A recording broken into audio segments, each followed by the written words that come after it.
Do you have any problem, I do, with members of Congress voting on a bill this important and not actually reading it page by page? I know it's long. I mean, do I have a problem with it? I'm just that's where I don't know how you vote yes or no without knowing what you're voting on. If you're a Democrat, you vote yes or no because Pelosi and Rahm Emanuel and Steny Hoyer are threatening you.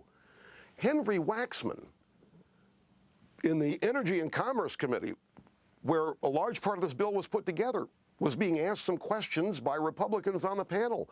He said, "You can't expect me to know everything in this." Yes, we can expect you to know everything in it. You're the ones putting it together. Well, there are people reading it, Greta, and we're finding out what's in it, and people are being told. You know, we've reached a point here where Washington has become this massive magnet, the center of attention in government, and just the presence of people there makes them better, makes them smarter. The details don't count. They're smart. We're idiots. We aren't capable of taking care of ourselves. We aren't capable of making the proper decisions to do the right thing in life. We need as much of that controlled by them. So the details, Obama last night didn't know the details. He didn't care about the details because it's not about health care. It's about an ideological attempt to control freedom, limit it as much as possible. I know that sounds hard to believe. Why? People don't want to accept that the United States would ever elect, the people of this country would ever elect somebody who has that agenda. Well, we have. Is there anything President Obama has done so far that you think that's good, that's smart? No, I'm embarrassed by him. He's whining. Last night, continued to blame Bush. We inherited this, and we inherited that. And I'll tell you how bad it's got. New York Times today does a little fact-check article that blows him out of the water. The New York Times, I mean, Politico, a piece on the horrible questions. I think some of the press is starting to get guilty consciences about the irresponsible way the guy has been covered and not been covered. I don't know him personally, and none of this is personal with me. This is about America. This is about the country. He's my president too, you know, and I hoped very publicly that he would fail. Why do you say the DNC is running an ad quoting you or saying that you hope he fails? Yeah, well, he already has. He has. This is a very two-pronged thing. He has failed. Can you tell me what he's doing is working? I know you don't want to sacrifice your journalistic objectivity. Look, I'm hoping. I'm hoping. Well, hoping going to get it. Hope is an excuse for doing nothing. I know, but I'm saying that, you know, look, I thought that the better idea when we needed to put money into the system was to get rid of some of the taxes on people's weekly incomes. Yeah, well, that hasn't happened. All right, but I thought that was a faster infusion of cash into the system, you know, so people had more take-home pay. Now they have less. Well, the president and the Congress decided on a stimulus program instead. I didn't think that was fast. I didn't think that was immediate, but I certainly hope that it's successful. It won't. It can't possibly succeed. It cannot possibly. This was my point earlier. I will admit that it has so far not given any of the... It can't possibly. They are now even predicting unemployment is going to go double-digit, 10%. Well, it's worse in Michigan than 10%. Well, I think it's worse in the country. And it's worse in the inner city than 10%. And it's who much runs worse. the inner cities and who had Democrats? In the blue states, in these blue cities, we're going straight down in the wrong direction. And this is not by accident. These people are not competent. Their ideas do not work. We don't need to turn this country into a banana republic.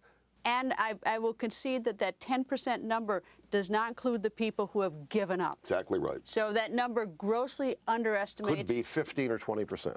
And is deeply disturbing. However, be that as it may, is that, as I said, is that more than anything else, I want the stimulus program to work because I want those people employed. But I don't see the number. I don't see it there right now. It is not. Well, it's not convincing me at the moment. This is interesting.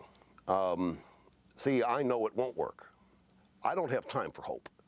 I don't have time to sit around and hope. Hope is an excuse for doing nothing. But I know, no, but it's already in effect. That's the problem. Yeah. They've already passed it. But it's 2010's coming up, and most of the money hasn't been spent. Only 10% has. Right. So what the hell is it about anyway? Which brings me back to I wish they had read it. That's why there's so many voted on it who didn't read it. Greta, you're giving them way too much benefit of the doubt. This is on purpose. This was done to stimulate the Democrat Party. This was done to stimulate state governments. This was done to stimulate the power of Washington, D.C. It was a sold bill of goods, untrue, like cap and trade is, like health care reform is, like everything else they're doing. None of it is true. There was never any intention to create jobs. Where are the shovel-ready jobs? Where's all the work on the infrastructure? It ain't happening. Caterpillar's still laying people off. None of this, you can sit and hope all day. I don't mean you personally. You can sit and hope all day, and this is not the way you do it. He has already failed. Now, let me finish this thought. He's failed, but not the way I hoped. He has failed literally. He has failed the American people. He has done nothing for them that they thought was going to happen when they voted for him. They don't have jobs. They don't have rising incomes. They don't have the seas being lowered. He actually promised that. We don't have anything positive happening. Now, I wanted him to fail in implementing the stimulus because I knew this was going to happen. This is my point, Greta. I think that's where, but that's where is that you're rooting for failure. I'm rooting for success, but I don't think we're going to get it because we don't have the numbers right now. No. I am rooting for American triumph. I am rooting for American success. For that, Obama must fail. It's now 6 months later. Look, what Obama's doing is failing. It is a disaster for people, for individual Americans. It is a disaster. I did not want this to happen. I want everybody to succeed. I want everybody to be prosperous. Me too. This is not how you do it. Is this how the country was built? Is this how we came out of the '82 recession? What did we do then? We cut tax rates from 70% to 28% in the '80s. We cut capital gains. We got out of people's way. We turned the American people loose. Obama has contempt for the American people. He wants the government to be the central focus of America, not the people. And plus he's got a deep resentment for the rich and the people who've achieved. They need to be punished. We're going to take their money and taxes and the wealth destruction and redistribute it to others in the form of cap and trade and the form of health care reform and whatever other issue he comes up with that's clouded in this mask of so-called compassion. So he has failed. And the sooner people admit this and realize it, then the sooner we can do something about it. So if only 10% of the stimulus has been spent, let's say the Republicans pull a rabbit out of their hats and win the House back in 2010, or take away the majority in the Senate, and that neither of the two are out of the realm of possibility, we can stop this. We can cancel the rest of it. Now, he might veto any bill that the Republicans would write that would cancel the rest of the spending on the stimulus and say turn it into a tax cut, which would be very indicative too.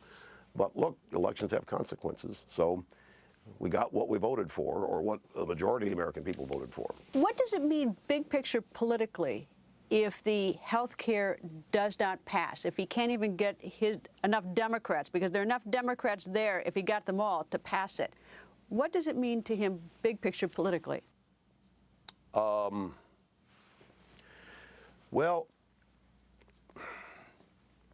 I'd have to probably side with Jim DeMint that it was this is his centerpiece. This is what it's always all been about for the Democrat Party going back to the Clintons. If he doesn't get this time, he'll just come back and try for it next year or later in this term. They're going to keep fighting for this, Greta.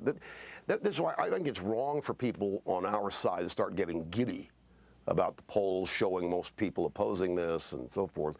These people never give up. They never go away. They're not going to stop till they get this done. That's why they have to constantly be politically defeated.